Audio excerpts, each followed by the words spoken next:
One of the main objectives of this conference is to gain a better understanding of the non-capitalist mixed economics. And one of the main tools for that is the analysis of practice. This panel is focusing on both historical and current experiences in order to contribute to the work. Tamás and I are going to focus on a historical experiment, but our aim is obviously to make conclusion to the future and who knows, to the current practice. We hope so. We all know that recapitalizing processes in many state socialist countries in Eastern Europe did not start at the end of the 80s. They only evolved around 1989. But recapitalization has a massive antecedent, and these processes burst the state socialism. How could it happen? Or to put the question in a more ideological way, how could the collapse have been avoided? Or was there any chance for avoiding it? These questions are counterfactual. But the stake of the answer is not in the past, but in the future. In the following, we won't directly answer these questions, but we want to share a methodological proposal and a historical case study that might help us to understand the future of mixed economics. Our methodology is well known here. It is dependent development. One of the main messages of the tradition is to focus on the dialectics between the external and the internal forces to reinterpret this idea to this conference. We should deal with mixed economies in the global context. It is crucial to understand how capitalist processes leak into the non-capitalist world and vice versa. So this question is strongly deal with the limits of autonomy. In our presentation, we make an experiment to analyze the Hungarian state socialism in order to gain information of the global embedded nature of a non-capitalist mixed economy. We scrutinize the interaction between the mode of Hungary's world economic reintegration, that was the bridge model, the country occupied in the International Division of Labor in the 60s, and later, and the domestic political dynamics that emerged after the revolution of 1956. That is the consolidation of the cadre regime based on a fragile compromise between the major fractions of economic lobby groups. We want to understand the impact of world economic changes from the 70s onwards on the relationship between the major fractions of the economic lobby groups. We argue that in order to explain the causes of the regime change in 1989, we need to study the interaction between the internal and external forces.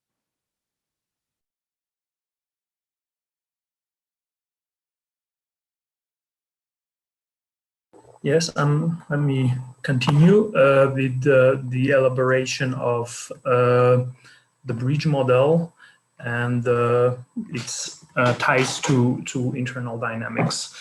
As for the kind of historical framework, the bridge model was a specific combination of traditional agricultural supply to Western core markets with the parallel socialist modernization in the form of import substitution industrialization in the post-war period. Hungary was not very unique with this type of a bridge model, but we will elaborate on some specificities to these countries.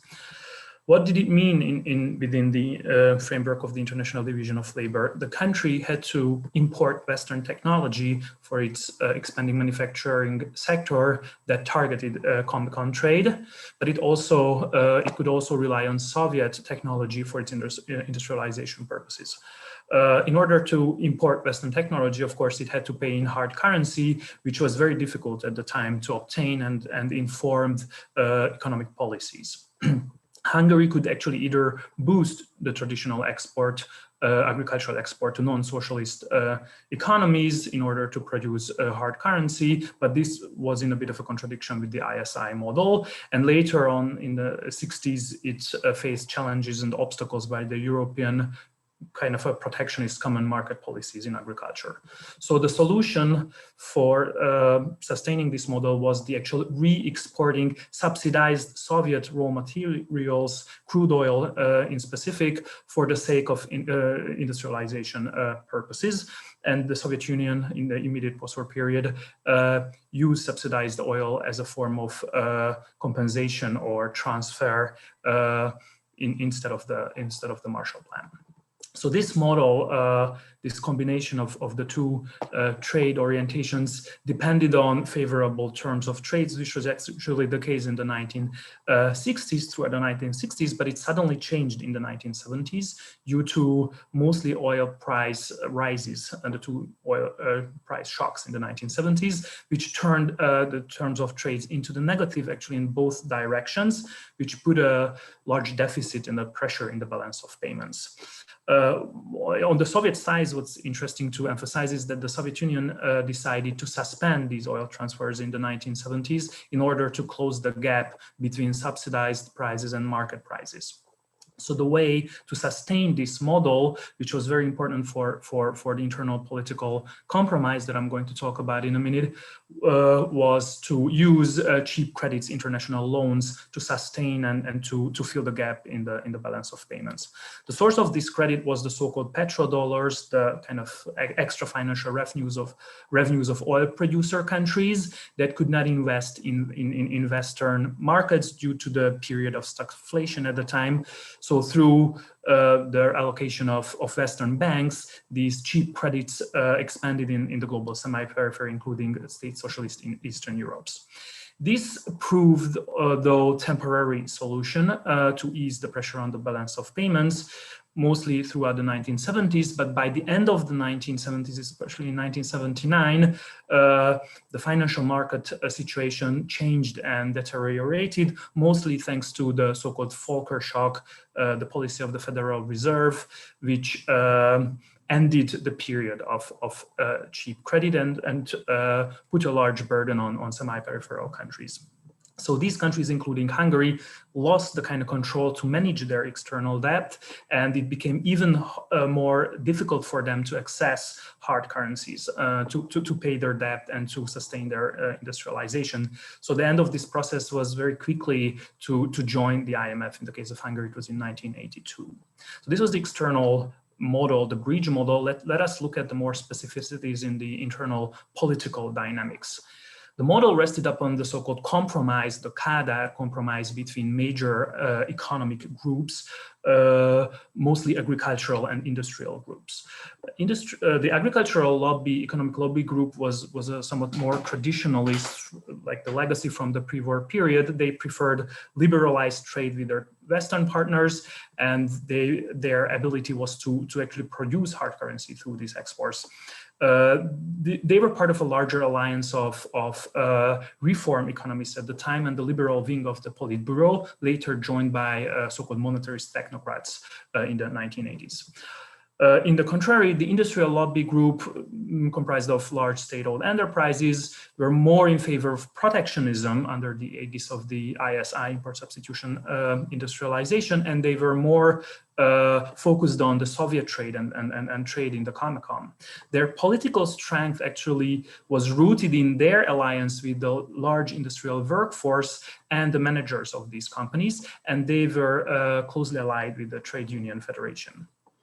In terms of the historical context, before the bridge model, before the revolution of 1956, industrialization and urbanization largely came at the expense of agriculture, and agricultural surplus was funding industrialization. Also, it caused major social transformation from traditional agricultural classes into mostly urban proletariat.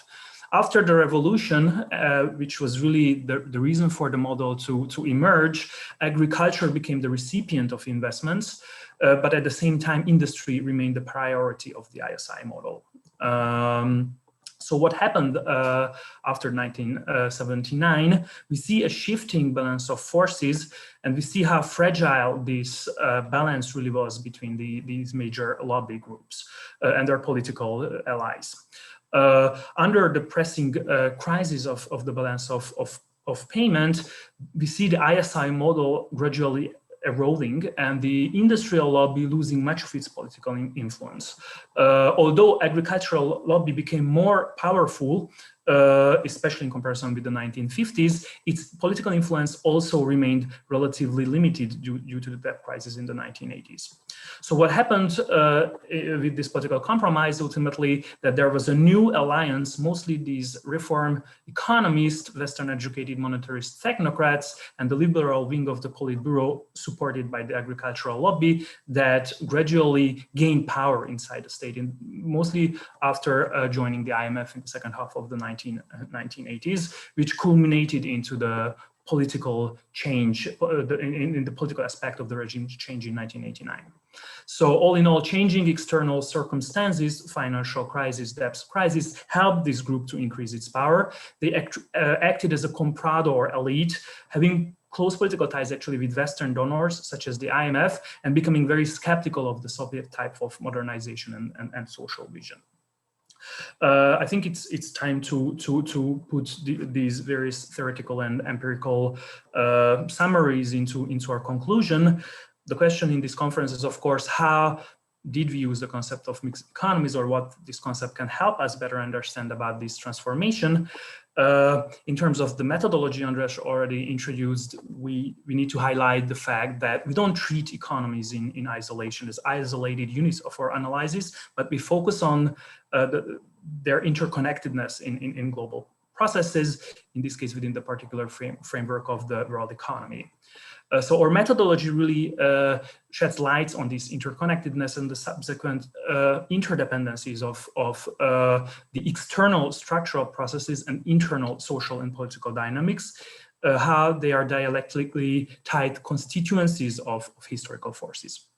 So the other important methodological aspect we wanted to elaborate is that, of course, no theory such as the mixed economies is validated without historical references, or as world system scholars tend to explain it, which we use in our paper. The framework is informed by the dialectics between historically informed theories and theoretically underpinned historical analysis. We selected Hungary's experience with the world economic integration through specialization in the Comecon, that we call the bridge model, as our historical case. As we saw, changes in the world economy in the 1970s influenced political dynamics in state socialist Hungary that transformed this initial model, post-war model of the ISI, to Western export-oriented or dependent model under the aegis of the bridge model, which politically culminated in the regime change in 1989. But we also see it beyond the scope of the regime change in changes in the international division of labor in the so-called post-socialist transition and the neoliberal regime, very much Western export-oriented. The concept of the mixed economy helped us explain this transformation through the connections of both these world economic changes as well as the political transition, which is the constituent part of the larger system in the state socialist context. Thank you very much for your observations, and we're looking forward to your questions and comments.